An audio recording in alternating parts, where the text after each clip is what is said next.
friends, Lissa here, and I'm here with Anne Jensen, Hi. Fruitarianne on Instagram. She is such an amazing, sweet soul. I shared a bunk with her at the UK Fruit Fest, and now she's here at the Canada Fruit Fest.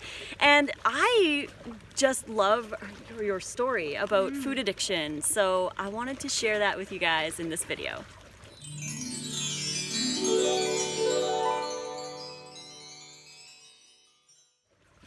So you've been raw for 2 years?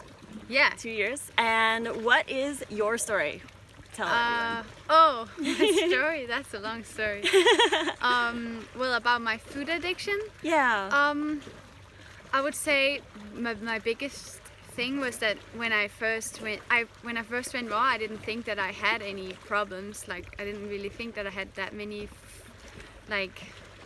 I don't know, I didn't think that food was controlling me, that as I realized after being raw for a while that food was really controlling my life and my thoughts. Like how much, that's what people realize when they go fasting most of the times. When they start fasting, they realize, wow, everything is about food. Everything is, you think about food a million times a day.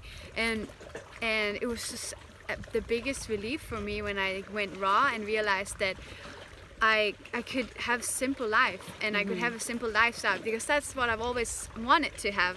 When I was younger, I was like wanting to just live a more simple lifestyle, more minimalist lifestyle, where food was not my main focus in my life. Food was just something I knew that I could have and eat, and that would give me energy for the day. But and that's how it is now for me when I eat fruit. It's when I feel like eating, and I feel like there's this natural stop when I'm satisfied. It's so natural for me, and I think all raw vegans know that feeling where you are eating, and suddenly you just get this like satisfaction, and you're not attracted to the food anymore, and you just stop. And with cooked food, I can keep eating. I can really keep eating all day. And I can overeat so much until I really feel so much pain in my stomach or somewhere else. And it's still hard to stop. And yeah, that's what I used to have problems with, like. Yeah, food addiction. Yeah, definitely. It's really difficult because, like you said earlier, that we don't realize that we have this addiction with food until you give it up.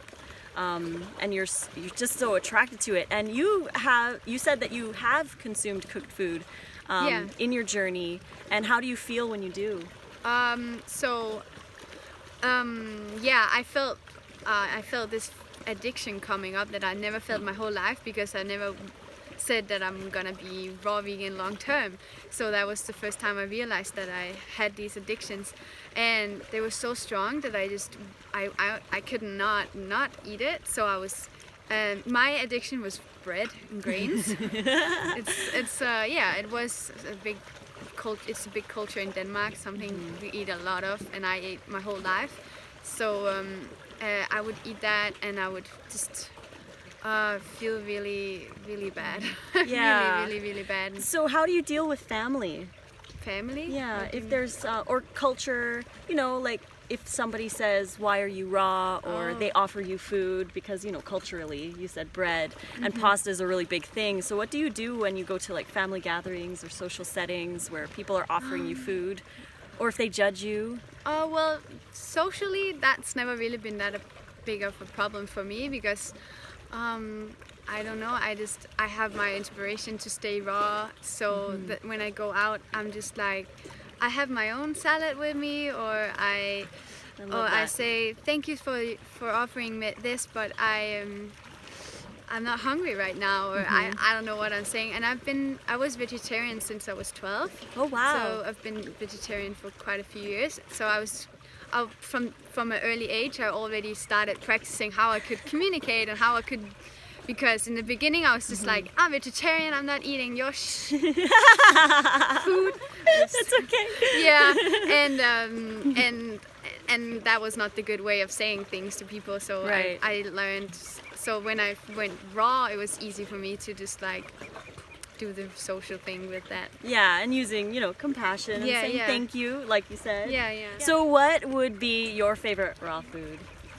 My favorite raw food. Yeah, what do you love when you're eating? Always the ripest and the best, like fully tree ripened, ripe.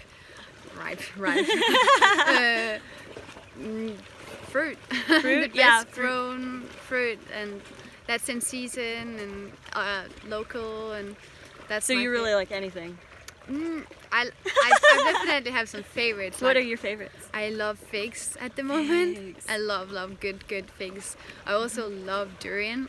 Ooh, durian. I love Yeah. papayas, especially Hawaiian papayas, or if you know Martha's Best papayas. Yes.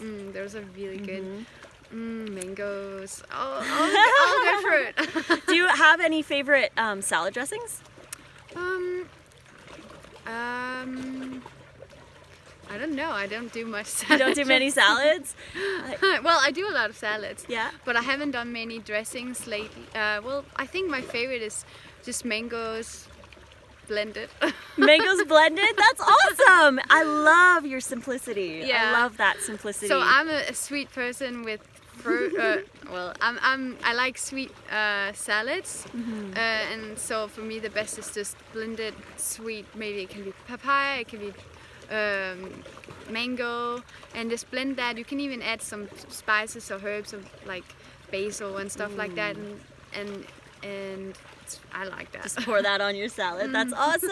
I love it. Great tips. Thank you for sharing. Yeah. It's so lovely to have you here at the Canada Fruit Festival, and thank you. Yeah, thank you too. Thank you. So if you guys like this video, please click like and subscribe to my channel to get notifications for so more. Sweet and awesome. Aw, thank you. You can find me on Facebook, Lissa's Raw Food Romance, on Instagram at Raw Food Romance, and on Snapchat, Lissa Raw Vegan. And again, you can find Anne, Sweet Soul, and Fruitarian on Instagram. So. And YouTube. And YouTube. And YouTube. Go follow her.